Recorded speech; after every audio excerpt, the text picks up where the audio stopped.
बेटा ohm's law जो है इलेक्ट्रिसिटी में सबसे इंपॉर्टेंट, सबसे बेसिक लॉ है।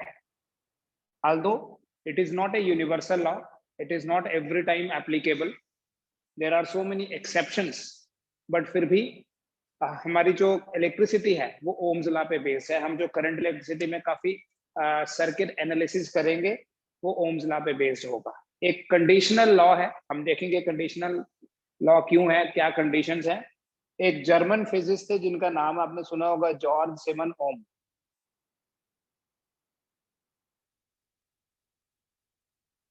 उन्होंने 1828 में ऐसे बड़े सारे इलेक्ट्रिकल सर्किट्स के साथ एनालिसिस करके एक कंक्लूजन निकाला। उस कंक्लूजन को ओम्स लॉ बोलते हैं, ठीक है। But the most important thing जो आपको याद रखनी है, जो आपको पहले ही दिमाग में होनी चाहिए, कि ओम्स लॉ एक यूनिवर्सल लॉ नहीं है, ठीक है। It is not valid for all substances. क्या एक्सेप्शंस हैं वो तो हम देखते हैं, बट ये ओम्स लॉ की स्टेटमेंट, जनरल स्टेटमेंट है क्या, समझो इसको। हमने अभी करंट इलेक्ट्रिसिटी में अभी तक ये पढ़ा है अपने प्रीवियस 2-3 लेक्चर्स में कि पोटेंशियल डिफरेंस हम जब भी किसी कंडक्टर के अक्रॉस लगाते हैं तो पोटेंशियल डिफरेंस अप्लाई करने से करंट फ्लो करती है। लेकिन ऐसा थोड़ी है कि पोटेंशियल डिफरेंस किसी भी मटेरियल के अक्रॉस लगा दो। मतलब अगर हम एक प्लास्टिक की शीट ले लें, कोई प्लास्टिक की रॉड ले लें और पोटेंशियल डिफरेंस लगा दें, तो क्या करंट फ्लो करने लगेगी? नहीं। करंट फ्लो करेगी या नहीं करेगी वो सिर्फ पोटेंशियल डिफरेंस पे नहीं करता है, वो इस चीज पे भी करता है कि मटेरियल कौन सा लिया, ठीक है ना। वो इस चीज पे भी डिपेंड कर रहा कोई चार्ज कैरियर्स अवेलेबल है फॉर कंडक्शन या नहीं है। अगर चार्ज कैरियर्स, अगर करंट कैरियर्स अवेलेबल हुए ही नहीं तो पोटेंशियल डिफरेंस के कारण करंट तो फ्लो नहीं करेगी, ठीक है बेटा। लेकिन ओम्स लॉ ये है कि अगर करंट फ्लो कर रही है तो देन इट इज वैलिड। पहली चीज तो ये कि अगर किसी कंडक्टर में करंट फ्लो कर रही है, it's not for insulators, it is not for those materials जिसमें करंट फ्लो नहीं कर रही। तो पहली कंडीशन बेटा ये है कि अगर किसी कंडक्टर के फिजिकल डायमेंशंस को हम चेंज नहीं करें। फिजिकल डायमेंशंस मतलब किसी कंडक्टर की लेंथ को चेंज नहीं करें, इसका एरिया ऑफ क्रॉस सेक्शन भी सेम रखें, और कोई मैकेनिकल स्ट्रेस नहीं इस पे लगाएं, इसके टेम्परेचर को सेम रखें। तो अगर इन फिजिकल कंडीशंस को सेम रखा जाए तो जो इसमें करंट फ्लो करेगी, इस कंडक्टर में जो करंट फ्लो करेगी वो डायरेक्टली प्रोपोर्शनल होगी to the potential difference applied. I जो है, देखो इसमें आपको आल्दो ये मैटर नहीं करता आप V प्रोपोर्शनल टू I लिख रहे हैं या I प्रोपोर्शनल टू V लिख रहे हैं, बट थोड़ा सा लॉजिक ये है मेरे ऐसे लिखने का। आल्दो आपने दूसरी फॉर्मेट में देखा होगा V is proportional to I। Current basically effect है, मतलब अगर वेरिएबल्स के हिसाब से बोले तो करंट एक डिपेंडेंट वेरिएबल है। It depends on the potential difference. मतलब पोटेंशियल डिफरेंस होगा तो ही करंट फ्लो करेगी ना, पोटेंशियल डिफरेंस नहीं होगा तो करंट फ्लो नहीं करेगी। मतलब ये करंट किस पे डिपेंड करती है? To the potential difference applied. Although हम इसको इंटरचेंज कर सकते हैं, बट ये याद रखो करंट एक इफेक्ट है और पोटेंशियल डिफरेंस जो है ये कॉज है। Means if there is potential difference then there will be current. अगर होनी होगी तो, मतलब अगर कोई मेटल की शीट है, पोटेंशियल डिफरेंस नहीं लगाया तो रैंडम मोशन होता है, और रैंडम मोशन होगा तो करंट नहीं होगी। आल्दो इलेक्ट्रॉन्स अवेलेबल है, बट सिंस पोटेंशियल डिफरेंस नहीं है, सिंस कॉज नहीं है, इसलिए इफेक्ट भी नहीं होगा, ठीक है। जो पोटेंशियल डिफरेंस हम लगा रहे हैं दैट इज कॉज, और उसका इफेक्ट हो सकता है करंट फ्लो करे। तो ये जो करंट फ्लो करती है अकॉर्डिंग टू ओम्स लॉ, ये करंट डायरेक्टली प्रोपोर्शनल है to the potential difference apply.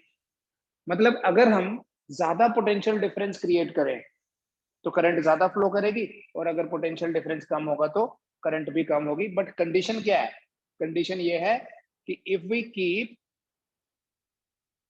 The physical conditions, physical conditions like temperature, like length, like area of cross section, etc. if we keep the physical conditions of a conductor constant, then the current flowing in it is directly proportional to the applied potential difference, और mathematically ये proportionality जो है वो interchangeable होती है. I is proportional to V या V is proportional to I. ठीक है, this is more convenient but this is more logical. इससे आपको पता चलेगा कॉज इफेक्ट क्या है. So V is directly proportional to I. This is Ohm's law, right. तो जब भी कभी प्रोपोर्शनैलिटी इन्वॉल्व होती है, देखो इसका मतलब क्या है, ये है कि कंडक्टर वर्ड्स में समझेंगे पहले. इस कंडक्टर के दोनों एंड्स के अक्रॉस हम पोटेंशियल डिफरेंस या बैटरी डिफरेंस करंट फ्लो, बेटा ये जो करंट फ्लो करेगी ये डायरेक्टली पोटेंशियल डिफरेंस.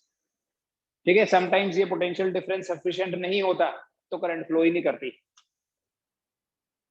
कितना पोटेंशियल डिफरेंस चाहिए वो डिपेंड करता है इसके ऊपर.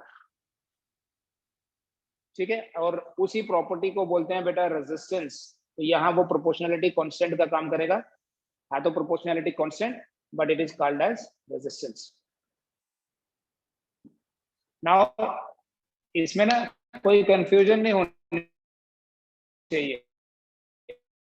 आप बोलो कि V इज डायरेक्टली, यहाँ तो प्रोपोर्शनैलिटी हटा के R लिख दिया, तो यहाँ प्रोपोर्शनैलिटी हटा के R लिखें अगर, तो दोनों इक्वेशंस तो सेम नहीं हुई, दोनों इक्वेशंस तो कॉन्ट्राडिक्टरी हो गई. तो इस कॉन्ट्राडिक्शन को कैसे रिजॉल्व करना है? सो क्या सिचुएशन है बेटा कि ओम्स लॉ जो है इट सेज कि जो पोटेंशियल डिफरेंस है V वो डायरेक्टली प्रोपोर्शनल टू I है. मैं आपको बता रहा था कि V प्रोपोर्शनल टू I लिखते हैं, प्रोपोर्शनलिटी साइन हटा के R लिख देंगे. ऐसा यहां नहीं करना कि यहां भी हर जगह प्रोपोर्शनलिटी साइन हटा के सेम कांस्टेंट नहीं आता है.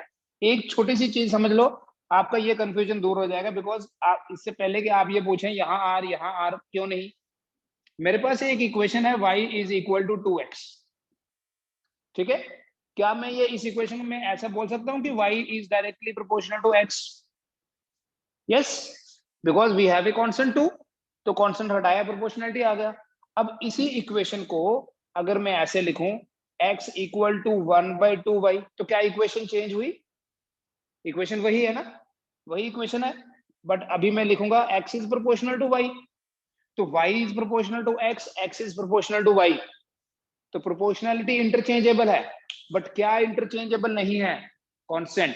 यहाँ पर कांस्टेंट 2 है, तो यहाँ कांस्टेंट 1/2 है. इसलिए जब आप यहाँ पर कांस्टेंट हटाओगे, ये प्रोपोर्शनैलिटी साइन हटाओगे तो r लिखोगे, यहाँ हटाओगे तो 1/r लिखना पड़ेगा. ठीक है, हम इसको अभी करेंगे ही नहीं, हम तो एक ही स्टेटमेंट के ऊपर काम करेंगे, और वो स्टेटमेंट क्या है? V is proportional to I, V equals to R into I. R को रेजिस्टेंस बोलते हैं, and this resistance is equal to V by I, जिसका SI unit very common, SI unit is volt per ampere. और बेटा इसी volt per ampere को ओम बोलते हैं, ओम. ये इसका सिंबल है, ओमेगा से रिप्रेजेंट करते हैं, ये कैपिटल ओमेगा है. ठीक है, जैसे ग्रीक अल्फाबेट. ओम नहीं बोलते हैं इसको, ये ओमेगा है, ओम के लिए यूज करते हैं. जैसे एंगुलर वेलोसिटी के लिए ये यूज करते हैं, this is small omega. Resistance के यूनिट को इससे रिप्रेजेंट करते हैं, this is capital omega. So we have 1 ohm equal to 1 volt per ampere. मतलब जब भी हम पोटेंशियल डिफरेंस लगाएं 1 वोल्ट का, और 1 एम्पियर अगर करंट फ्लो करी, तो इसका मतलब उस कंडक्टर का जो रेजिस्टेंस है, वो रेजिस्टेंस जो है वो 1 ओम होगा. ठीक है, रेजिस्टेंस बेसिकली प्रॉपर्टी है कंडक्टर की, property of conductor to oppose current, to oppose current. Resistance एक प्रॉपर्टी है कंडक्टर की करंट को अपोज करने की, जिसके कारण करंट को अपोजिशन मिलती है. मोर रेजिस्टेंस होगा तो कम करंट फ्लो करेगी. ठीक है, चलो उसकी हम बाद में बात करते हैं. तो ओम्स लॉ में पहली चीज ये कि अगर हम किसी कंडक्टर की फिजिकल कंडीशंस को, like temperature, pressure, length, area of cross section constant रखे, तो ये इक्वेशन वैलिड है, जिसे बोलते हैं V equals to I R, right. अगर हम इसको एक्सपेरिमेंटली देखें, आपने प्रैक्टिकली भी इसको देखते हैं, हम क्या करते हैं, हम एक वायर लेते हैं, वोल्टेज लगाते हैं, फिर वो वोल्टेज चेंज करते हैं, फिर करंट की डिफरेंट वैल्यूज नोट करते हैं, then we plot a graph. किसके बीच में ग्राफ प्लॉट करते हैं? We plot a graph between voltage and current. अब यहां पर जो ग्राफ मैं बनाऊंगा, देखो, I will make a graph between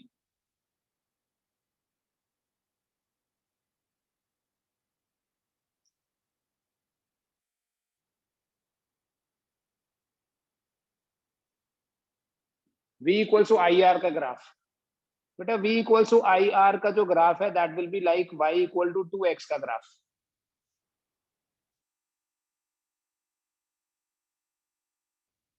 ठीक है, so this will be a straight line starting from the origin. Now most of the time students think कि straight line का मतलब ये एंगल 45 होगा। बिल्कुल नहीं, हो भी सकता है, बट जरूरी नहीं है कि 45 हो। यहां पर अगर हम एक ट्राइंगल बना लें, we'll say this is V, ये I है। ये स्ट्रेट लाइन तभी बनेगा अगर ओम्स लॉ वैलिड है तो, कंडीशनल है ना, अगर ये कंडीशंस फुलफिल हैं तो, अगर कंडक्टर की लेंथ को चेंज कर रहे हो, एरिया को चेंज कर रहे हो, तो फिर ये ग्राफ ऐसा नहीं बनता है। तो ये जो ग्राफ बना, दिस इज जस्ट कंफर्मेशन कि ओम्स लॉ वैलिड होगा तो ही बनेगा। इस ग्राफ में अगर आप देखो, व्हाट इज टैन थीटा, इस ग्राफ में टैन थीटा क्या होगा? Voltage, this is sorry perpendicular by base, तो perpendicular by base is like this V by I. लेकिन V बाय आई जो है, अभी ओम्स लॉ में देख रहे थे, V बाय आई तो R होता है, और बेटा टैन थीटा को बोलते हैं slope. So the first thing you learn from this statement is कि जो स्लोप होती है, मैं लिखूंगा I V graph. Why I have written I V? Because मैं एक्स एक्सिस की तरफ आई ले रहा हूं, वाई एक्सिस की तरफ वी ले रहा हूं। Slope of I V graph represents resistance. Current और वोल्टेज के बीच में अगर ग्राफ बनाया जाए, उस ग्राफ की जो स्लोप होगी वो रेजिस्टेंस है, एंड अगर ज्यादा स्लोप है, more slope will mean more resistance. अगर स्लोप ज्यादा है तो रेजिस्टेंस ज्यादा, स्लोप कम है तो रेजिस्टेंस भी कम होगा। The slope of I V graph represents resistance. ठीक है, अगर दो अलग अलग कंडक्टर्स लिए, उनके लिए ग्राफ प्लॉट किए, ओम्स लॉ के लिए ही आई और वी के बीच में, अगर एक ग्राफ के लिए एंगल θ1 और दूसरे ग्राफ के लिए एंगल θ2 है, ठीक है, एक मटेरियल के लिए θ1, दूसरे के लिए θ2, तब बेटा हमारा जो R1 by R2 होगा, that would be tan θ1 over tan θ2। Resistance की जो रेशियो है, that is equal to the ratio of their slopes. Resistance की रेशियो स्लोप्स की रेशियो के बराबर है। ठीक है, तो हम कंपैरिजन कर सकते हैं दो रेजिस्टेंस में से कौन सा रेजिस्टेंस बड़ा होगा। जिसका एंगल बड़ा होगा, जिसकी स्लोप ज्यादा होगी, उसका रेजिस्टेंस ज्यादा, जिसकी स्लोप कम होगी, उसका रेजिस्टेंस भी कम होता है।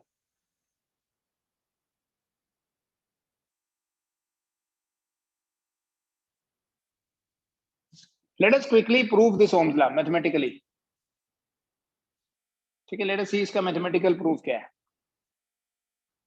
एक चीज देख लीजिए बेटा पहले, we have R equal to V by I. What is the dimensional formula of resistance? Resistance का dimensional formula V by I, बेटा पोटेंशियल डिफरेंस होता है work upon charge divided by I, so it is equal to W by Q into T।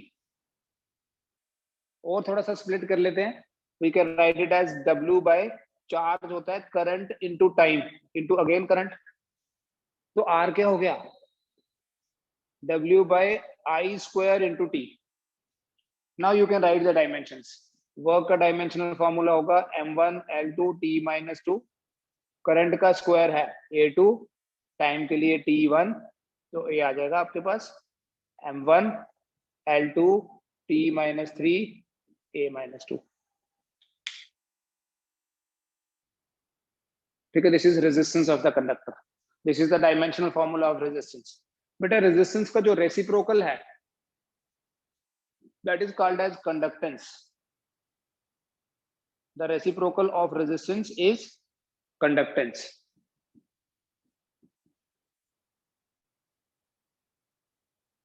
Conductance को G से represent करते हैं. Conductance G is equal to 1 by R and that's equal to I by V. तो जहां proportionality हटा के 1 by R लिखोगे वहां G भी लिख सकते हो. इसलिए जो ओम्स लॉ की स्टेटमेंट है ना उसको I इंटू GV भी लिखा होगा कहीं, तो ये नहीं सोचना कि ये कहां से आ गया, ये क्या है. ये V equals to I R ही है क्योंकि G is I by V, sorry G is 1 by R. जब यहाँ 1 by R लिखोगे R इंटू I मल्टीप्लाई होगी V आ जाएगा. ठीक है बेटा. तो conductance is reciprocal of resistance. तो कंडक्टेंस का ऐसा यूनिट क्या होगा? Volt, ampere per volt. Ampere per volt. The SI unit of conductance is ampere per volt. And इसे बोलता है बेटा, इसे सेमन बोलते हैं, जॉर्ज सेमन ओम के नाम से ना. ये रेजिस्टेंस का यूनिट है और ये रेजिस्टेंस के रेसिप्रोकल का यूनिट है. This is called as siemens. इसको ओम इनवर्स भी बोलते हैं. ठीक है. इसी को उल्टा करके प्रोनाउंस करोगे MHO, मोह भी बोलते हैं. इसका सिंबल या तो ऐसे बना लो ओम इनवर्स. ठीक है. MHO बोलेंगे तो इसी को इन्वर्ट करते हैं सिंबल को. केमिस्ट्री में आप इसका यूनिट यूज करते हो, सेमन बोलते हैं इसको. है एक ही है, डिफरेंट नेम्स आर देयर. तो ऐसा unit of conductance is siemens. Siemens बोल दो. ठीक है. तो अगर आपको कंडक्टेंस का डायमेंशनल फॉर्मूला देखना होगा, जस्ट इसको इन्वर्ट कर दो.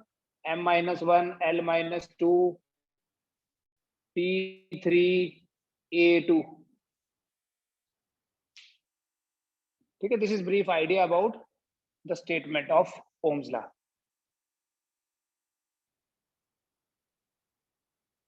फिर let us quickly prove this statement. We have a mathematical proof of this Ohm's law. जो एनालिसिस अभी हम कर रहे हैं करंट इलेक्ट्रिसिटी में 101% उसी पे बेस्ड. ये हमारे पास एक कंडक्टर है. इस कंडक्टर के दोनों एंड्स के अक्रॉस हम पोटेंशियल डिफरेंस लगाते हैं. पोटेंशियल डिफरेंस लगाते हैं तो करंट फ्लो करती है. करंट फ्लो कर रही है मतलब इलेक्ट्रॉन्स ड्रिफ्ट हो रहे हैं.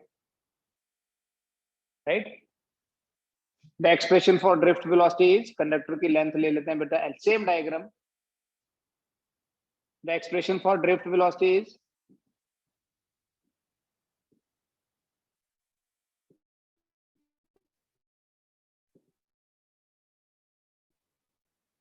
Vd equals tau by m.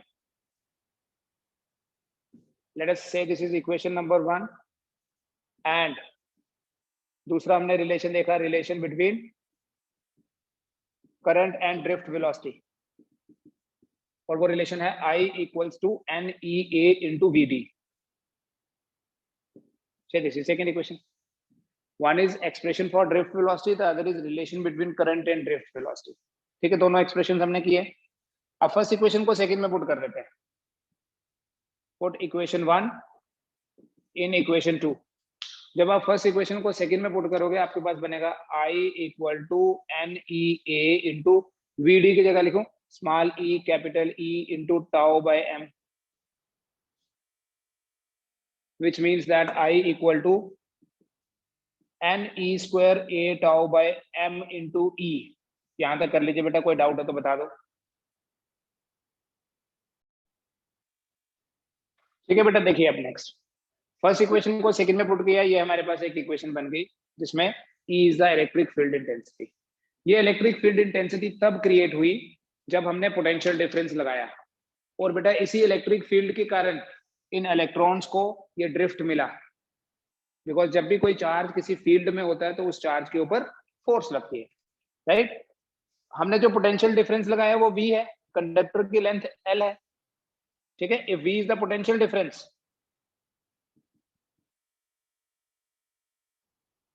across the conductor.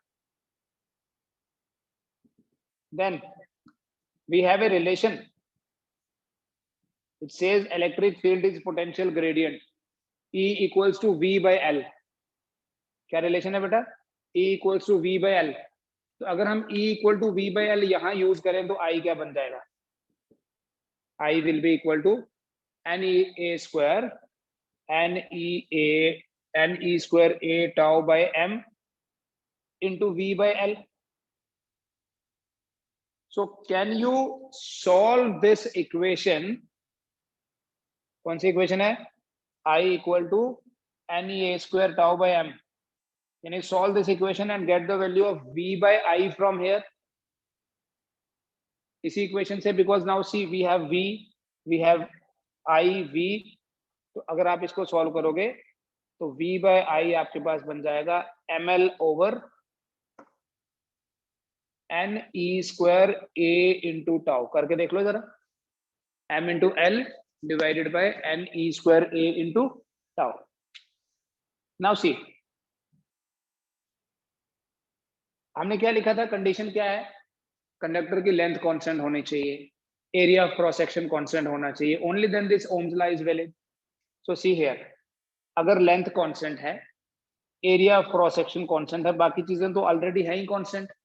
Mass of electron, number density, charge of electron, relaxation time. अगर नंबर डेंसिटी कांस्टेंट है तो रिलैक्सेशन टाइम भी कांस्टेंट होगा ऑलमोस्ट. तो ये सभी ना कांस्टेंट है. All these parameters are constant.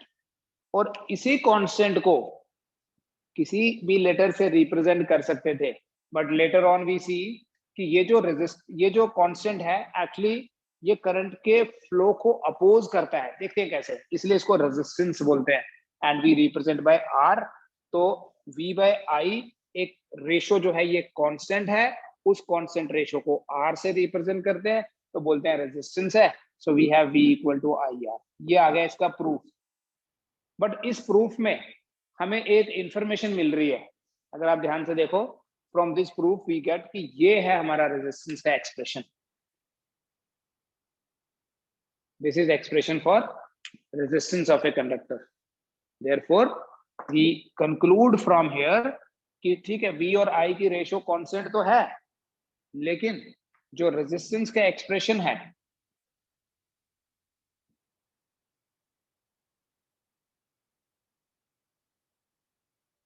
the expression for resistance is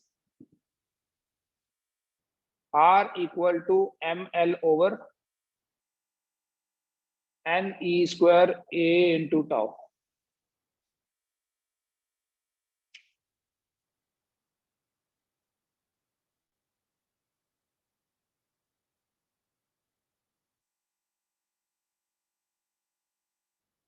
ठीक है. And this will be constant only when the length is constant, when the area of cross section is constant. Temperature constant होना चाहिए. हम देखेंगे इसी में आगे चल के कि एक्चुअली टेम्परेचर चेंज करने से रिलैक्सेशन टाइम भी चेंज हो जाता है. I told you earlier also कि अगर हम टेम्परेचर बढ़ाएंगे तो कोलिजन जल्दी जल्दी होने लगेंगे, और अगर कोलिजन जल्दी जल्दी हुए तो रिलैक्सेशन टाइम कम हो जाएगा, तो रेजिस्टेंस तो चेंज हो गया. इसलिए रेजिस्टेंस कांस्टेंट तभी रह पाएगा अगर टेम्परेचर को भी सेम रखा जाए. सो कोई मैकेनिकल स्ट्रेस नहीं लगाएंगे, कोई टेम्परेचर में चेंज नहीं लाएंगे, कोई लेंथ में चेंज नहीं लाएंगे. अगर ये सब कंडीशंस फुलफिल होंगी तो रेजिस्टेंस जो है वो कांस्टेंट होगा. अदरवाइज रेजिस्टेंस जो है वो चेंज हो जाएगा और तब ये प्रोपोर्शनैलिटी वैलिड नहीं होगी.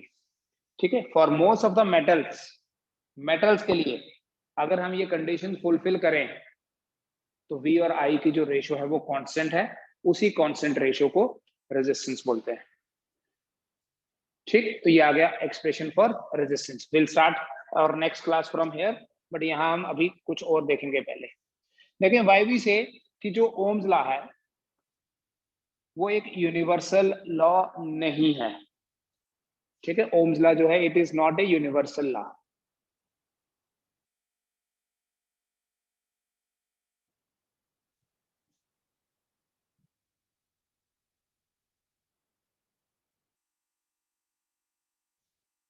क्योंकि Ohm's law is not obeyed by all the objects. सारे सब्सटेंसेस, सारे मटेरियल्स ओम्स लॉ को फॉलो नहीं करते हैं। देखो, हम दो कोई डिफरेंट मटेरियल्स की वायर ले लें और बोलें दोनों के अक्रॉस सेम पोटेंशियल डिफरेंस लगाया है, तो सेम करंट फ्लो करनी चाहिए। मान लो दोनों के अक्रॉस पोटेंशियल डिफरेंस सेम लगाया, सेम करंट फ्लो करनी चाहिए। ऐसा नहीं होगा, क्योंकि दोनों का रेजिस्टेंस अलग अलग हो सकता है, फिजिकल डायमेंशन सेम होते हुए भी। दोनों अगर मेटल है ना, ये चीज कंफर्म है कि अगर हम कंडीशन फुलफिल करें तो मेटल्स के लिए तो in most of the cases जो रेजिस्टेंस है वो कांस्टेंट होता है, वोल्टेज और करंट की रेशियो जो है वो कांस्टेंट रहेगी। लेकिन कुछ ऐसे मटेरियल्स भी हैं जो ओम्स लॉ को फॉलो नहीं करते। तो ओम्स लॉ यूनिवर्सल नहीं है, इसको हम जस्टिफाई कर सकते हैं on the basis of to types of materials available. Ohm's law के बेसिस पे हम डिफरेंट मटेरियल्स को दो कैटेगरीज में क्लासिफाई करते हैं। There are two types of materials या two types of substances, one called as the ohmic materials, ohmic substances,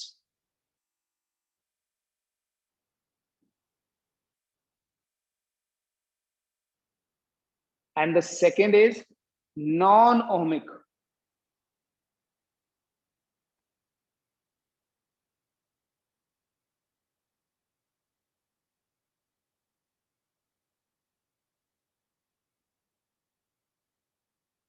Non-ohmic materials, ये वो मटेरियल्स हैं जिनके लिए ग्राफ स्ट्रेट लाइन है। The graph between V and I is a straight line. जब voltage और current के बीच में ग्राफ जो बनाएंगे, अगर वो ग्राफ स्ट्रेट लाइन हुई तो उन मटेरियल्स को हम बोलते हैं ओहमिक मटेरियल्स। ग्राफ अगर स्ट्रेट लाइन नहीं होगी तो नॉन ओहमिक मटेरियल्स होंगे वो। तो ये होते हैं बेटा ओहमिक मटेरियल। अब एक्स एक्सिस में मैं वोल्टेज ले रहा हूं, वहां तो स्लोप को डिफाइन करना था।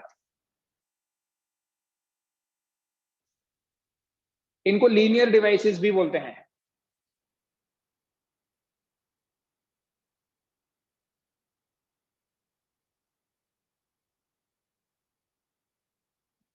These are also called as the linear devices. Linear मतलब for these devices, for these materials, the graph is a line, is a straight line. The graph between voltage and current is a straight line. Non-ohmic material वो होते हैं जिनके लिए voltage और current के बीच में जो ग्राफ है वो स्ट्रेट लाइन नहीं है। The graph between voltage and current is not a straight line.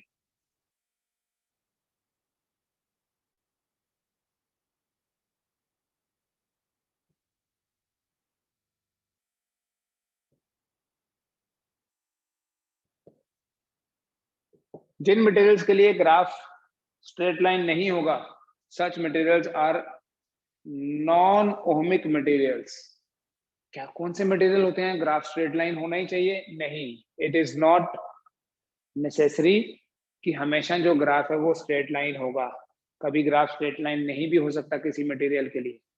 ऐसे डिवाइसेस को, ऐसे मटेरियल्स को नॉन लीनियर बोलते हैं। ठीक है, on the basis of Ohm's law बोल रहे हैं अभी। अभी मतलब हम जो ये क्लासिफिकेशन कर रहे हैं, this is purely on the basis of Ohm's law. Ohms law को फॉलो करेगा ओहमिक, नहीं फॉलो करेगा नॉन ओहमिक। ठीक है, हम सेमीकंडक्टर्स पढ़ेंगे बेटा एक चैप्टर, उसमें हम बात करेंगे सेमीकंडक्टर डायोड की। ठीक है, अभी आपको रीजन तो नहीं पता चलेगा कि ग्राफ ऐसा होता क्यों है, बट करंट इलेक्ट्रिसिटी में आपको सिर्फ एग्जांपल्स ही बतानी है कौन से मटेरियल्स हैं। सेमीकंडक्टर मटेरियल के लिए ग्राफ ऐसा बनता है। ठीक है, वहां अलग मैकेनिज्म है। So on the basis of that mechanism we will see कि अगर हमारे पास कोई डायोड है तो डायोड मतलब टू टर्मिनल डिवाइस होता है, उसके लिए वोल्टेज और करंट के बीच में ऐसा ग्राफ बनता है। इसी चैप्टर में, इसी सेमीकंडक्टर डायोड के बाद we will be studying about transistors. Semiconductor transistor बोलते हैं, यस प्योरली ट्रांजिस्टर भी बोल सकते हैं, ट्रांजिस्टर होता ही सेमीकंडक्टर से आजकल।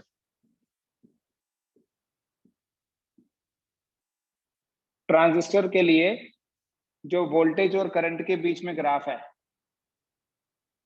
वो ग्राफ ऐसा होता है बेटा। वोल्टेज बढ़ाने पे पहले तो करंट बढ़ती है, बट थोड़ी देर बाद वो करंट कांस्टेंट हो जाती है। ठीक है, क्यों हो जाती है अभी रीजन जानने की जरूरत नहीं है, अभी पता भी नहीं चलेगा हमें, ट्रांजिस्टर के बारे में पढ़ेंगे तो ही देखेंगे। But this is an example of A non linear device, is just an idea कि हमेशा ग्राफ स्ट्रेट लाइन नहीं होता है। ठीक है, the graph between voltage and current is non linear, that is why transistors and diodes come under the category of non ohmic devices. बेटा इसमें एक स्पेशल चीज, एक स्पेशल मटेरियल के बारे में आपको बताता हूं। There is a compound semiconductor.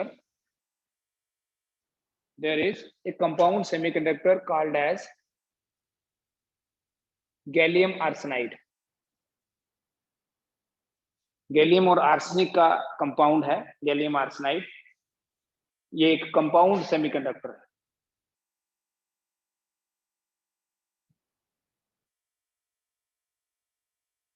जब हम इस कंपाउंड सेमीकंडक्टर के लिए वोल्टेज और करंट के बीच में ग्राफ प्लॉट करते हैं तो वो ग्राफ ऐसा बनता है, देखना, वेरी अनयूजुअल ग्राफ। अभी आपको ये जानने की जरूरत नहीं है कि ऐसा ग्राफ क्यों बना, बिकॉज हम यहाँ पर ट्रांजिस्टर्स की बात ही नहीं कर रहे, सेमीकंडक्टर्स नहीं पढ़ रहे, हम सिर्फ अपने विजन को थोड़ा सा बड़ा कर रहे हैं कि हमेशा स्ट्रेट लाइन नहीं होती है, sometimes we have a non linear graph also. तो ये कुछ ऐसा अनयूजुअल सा ग्राफ है जो और किसी मटेरियल के लिए नहीं होता है। इसमें पहले क्या हो रहा है, पहले वोल्टेज बढ़ाने से करंट बढ़ रही है, एक पर्टिकुलर वोल्टेज पे करंट मैक्सिमम, उसके बाद करंट फिर से कम हो रही है। मतलब अगर आप पढ़ेंगे जब इसको कंपाउंड सेमीकंडक्टर को, हमारे जो एलईडीज हैं, लाइट इमिटिंग डायोड, वो कंपाउंड सेमीकंडक्टर से बनते हैं। LEDs are basically used as light sources nowadays. They're made up of compound semiconductors. तो वहां देखोगे तो ये जो पर्टिकुलर वोल्टेज है ना, अभी वैसे जरूरत नहीं है इतना जानने की, इसे बोलते हैं पीक वोल्टेज VP, और इसे बोलते हैं VV। Just as a information मैं आपको बता देता हूं, ये वो वोल्टेज है जब करंट की वैल्यू मैक्स पीक पे है, और ये वो वोल्टेज है जब करंट की वैल्यू मिनिमम है। This is called as valley voltage, this is called as peak voltage. Voltage मतलब पोटेंशियल डिफरेंस, क्योंकि वोल्ट में मेजर करते हैं इसलिए वोल्टेज बोलते हैं, peak voltage, and this is called as valley voltage. तो वैली है एक, वैली, वैली जैसा शेप है, that is why it is called as valley voltage. But सिर्फ ये ग्राफ बताना पर्पस नहीं था। अगर आप इस रीजन के ऊपर कॉन्सेंट्रेट करो, ऐसा रीजन आपने पहले नहीं देखा, ये एक ऐसा रीजन है, ध्यान से समझना, वोल्टेज बढ़ रही है, करंट कम हो रही है। हमेशा वोल्टेज बढ़ने से करंट बढ़ेगी नहीं, हमेशा वोल्टेज बढ़ने से करंट सेम नहीं रहेगी, जैसे ट्रांजिस्टर में सेम रही थी। यहां पर वोल्टेज बढ़ने से करंट कम हो रही है। इस रीजन को जिसमें ये वोल्टेज बढ़ने से करंट कम हो रही है बेटा, this region is called as negative resistance region. ये जो रीजन है इसको बोलते हैं नेगेटिव रेजिस्टेंस रीजन। ठीक है, इसमें don't get confuse, resistance negative हो है बेटा, आर की वैल्यू कभी नेगेटिव नहीं होती, resistance is a positive, V by I जो है वो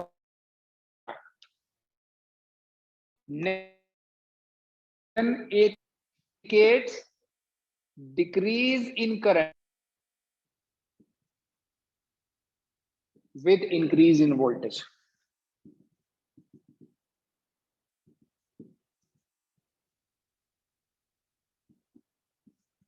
वोल्टेज बढ़ने के साथ साथ करंट का कम होना जो है, वोल्टेज बढ़ने के साथ साथ करंट कम होने का जो फिनोमिना है, जो प्रोसेस है, that is called as negative resistance. और इस ग्राफ में इस रीजन को नेगेटिव रेजिस्टेंस बोलते हैं। समबडी कैन आस्क यू कि क्या रेजिस्टेंस कभी नेगेटिव होता है? No, it is never negative. Resistance is a positive term always. But negative resistance region है या नेगेटिव रेजिस्टेंस डिवाइसेस होते हैं, मटेरियल्स होते हैं, ऐसे मटेरियल जिनके लिए वोल्टेज और करंट के बीच में ग्राफ जो है वो डाउनवर्ड ट्रेंड में होता है. मतलब वोल्टेज बढ़ाने से, देखो ऐसे आ रहे हैं तो वोल्टेज बढ़ रही है इधर, बट करंट कम हो रही है. अगर वोल्टेज बढ़ाने से कभी करंट कम हो, this is very exceptional kind of material. ठीक है, it is not A common phenomena. तो जहां भी ये होगा उसको बोलते हैं नेगेटिव रेजिस्टेंस डिवाइस. ठीक है, या negative resistance material. It is just a term, it is not a quantity कि हम उसकी मेजरमेंट करेंगे कितने ओम है, कितने ओम नेगेटिव वैल्यू है. Negative resistance is a term, it is not a mathematical value. ठीक है, तो हमारा ये ओम्स लॉ हो गया. It is not a universal law because हर एक अप्लायंस, हर एक मटेरियल, हर एक डिवाइस ओम्स लॉ को फॉलो नहीं करता, इसलिए ओम्स लॉ जो है वो यूनिवर्सल लॉ नहीं है. तो रेजिस्टेंस के ऊपर आते हैं बेटा फिर से.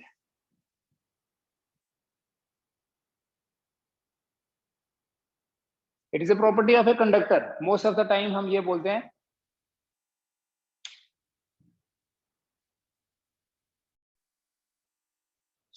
रेजिस्टेंस की बात कर रहे हैं बेटा. हमने जो अभी ओम्स लॉ का डेरिवेशन किया, छोटा सा 2 इक्वेशंस का मैनिपुलेशन किया, उसके बेसिस पे the resistance of a conductor is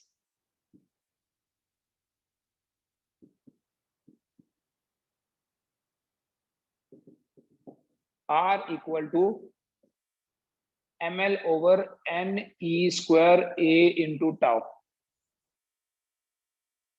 R is equal to ml divided by n e square a into tau. क्या हम इस इक्वेशन को ऐसे लिखें, कोई फर्क पड़ेगा?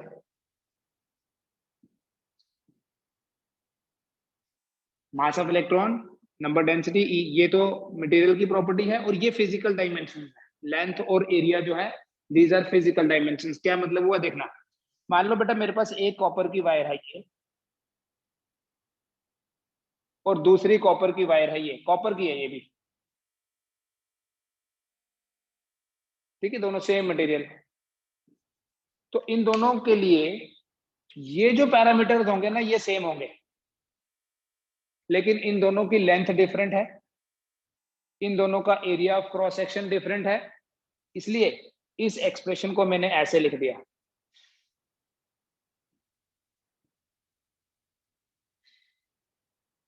राइट. अब ये जो m over n e square tau है, this is a very famous expression, आपने देखा रखा पहले से. ये मटेरियल पे डिपेंड करता है, इसे बोलते हैं रेजिस्टिविटी. ठीक है, इन दिस एक्सप्रेशन ये जो रो है, what is this rho? Rho is m over n e square tau is known as resistivity, या इसी को बोलते हैं specific resistance. It is called resistivity और स्पेसिफिक रेजिस्टेंस. और इस रो की देखो वैल्यू, अगर हम एक्सप्रेशन देखें, rho is equal to R A divided by L. Rho is equal to R into A divided by L. R तो ओम में है, ए हो गया metre square, divided by length हो गया मीटर. ये कैंसिल, तो रेजिस्टिविटी का SI यूनिट होगा ohm metre. The SI unit of resistivity is ohm metre. इसको स्पेसिफिक रेजिस्टेंस क्यों बोलते हैं? रेजिस्टिविटी का नाम स्पेसिफिक रेजिस्टेंस क्यों है? देखो, अगर मैं, ये है मेरे पास expression, rho equal to R A by L.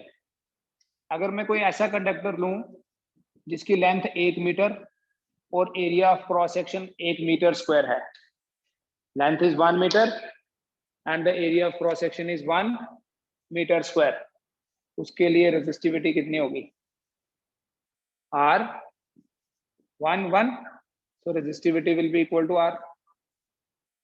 तो क्या बोलेंगे, therefore resistivity is numerically equal to resistance किसका, of a unit cube। Unit cube मतलब एक ऐसा कंडक्टर जिसकी length 1 metre, area of cross section 1 metre square है, तो उसका वॉल्यूम हो गया 1 मीटर क्यूब। देखो ऐसे कंडक्टर है, ये 1 मीटर स्क्वायर और ये 1 मीटर, तो वॉल्यूम हो गया 1 मीटर क्यूब, इसलिए इसको बोलते हैं यूनिट क्यूब। रेजिस्टिविटी रेजिस्टेंस के बराबर होती है कब, अगर कोई ऐसा कंडक्टर लें जिसका वॉल्यूम 1 मीटर क्यूब है, इसलिए रेजिस्टिविटी को स्पेसिफिक रेजिस्टेंस भी बोलते हैं।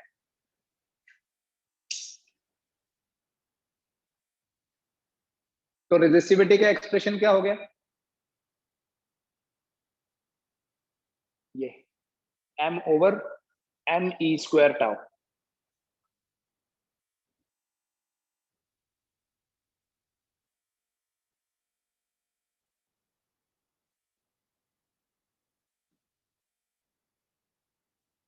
So we write rho equal to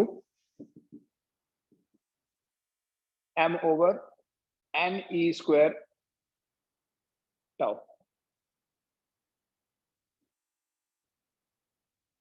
बेटे जैसे रेजिस्टेंस का रेसिप्रोकल है कंडक्टेंस, रेजिस्टिविटी का रेसिप्रोकल है conductivity.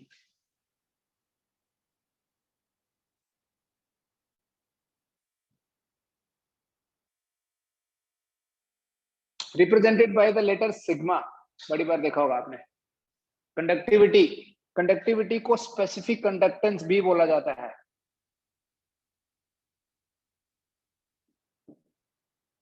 Specific conductance it is 1 by rho. So 1 by rho होगा तो यहां से देख लो n e square tau by m। And दूसरी चीज देखो, अभी मैंने लिखा R is equal to rho into L by A. Chemistry में भी पढ़ते हैं आप इसको, रो को लिखते हैं बेटा R A बाई एल, तो इसको क्या लिखूंगा L बाई R इंटू ए।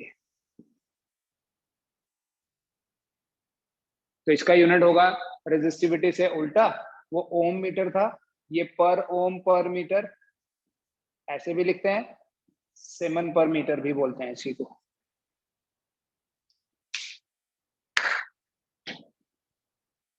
ठीक है, तो ये स्पेसिफिक कंडक्टेंस है।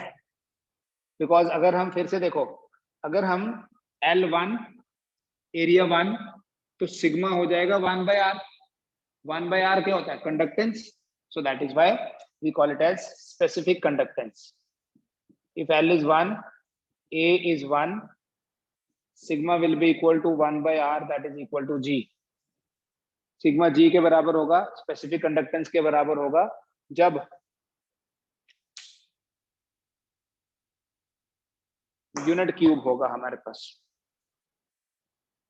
ठीक है, we have a relation, we have a ohm's law in terms of sigma also. उसको बेटा ohm's law in vector form भी बोलते हैं, ohm's law in microscopic form भी बोलते हैं। आपको वो स्टेटमेंट याद रखनी है, छोटी सी स्टेटमेंट है। V equal to I R हो गया स्केलर फॉर्म, क्योंकि वोल्टेज स्केलर है, करंट स्केलर है। There is a vector form of Ohm's law, vector form of Ohm's law, जिसे Ohm's law in microscopic form भी बोलते हैं।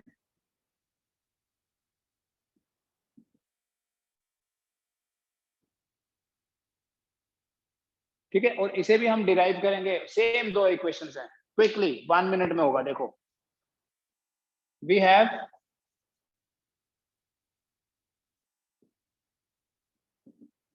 I equal to N E A V D, ये relation है current और drift velocity के बीच में। So can we say that I by A equal to NEVD, देखना ध्यान से क्या होगा, इस I by A को बोलते हैं J,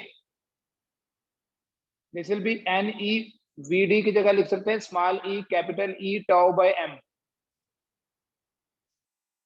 can we write it as NE square tau by M into E, ध्यान से देखो, NE square tau by M, E को अलग कर दिया, अभी हमने देखा यही तो सिग्मा है,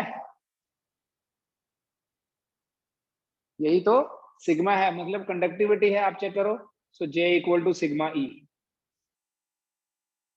इसको बोलते हैं ohm's law in vector form, why we call it as a vector form, because we write this J as a vector quantity, sigma तो स्केलर है, इलेक्ट्रिक फील्ड वेक्टर है,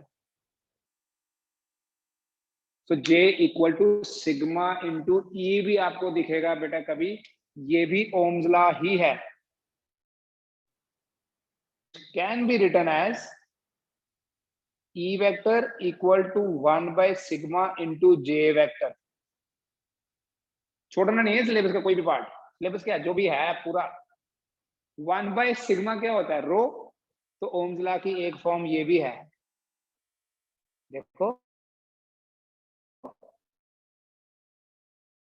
मिलेगा आपको E equal to sigma into J,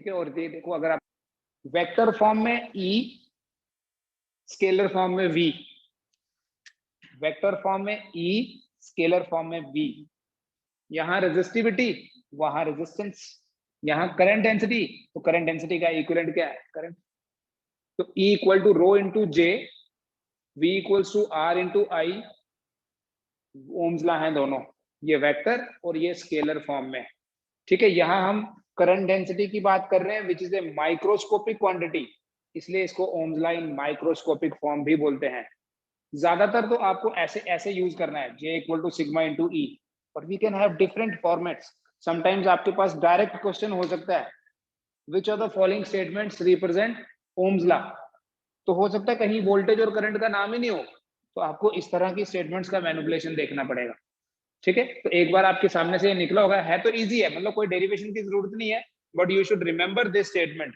that J equal to sigma into E, तो इसे फिर manipulate कर लो आप, E equal to rho into J बोल दो, ठीक है, and you should know why this is called as vector form, क्योंकि here we are dealing with the vector quantities, जब V इक्वल टू IR लिखते हैं, V voltage potential difference scalar, current scalar, resistance तो वैसे भी scalar है, तो वो स्केलर फॉर्म है, but this is vector, resistivity या कंडक्टिविटी स्केलर है, ये तो प्रोपोर्शनलिटी कांस्टेंट है, this can not be vectors, J vector E vector, ठीक है, थैंक यू।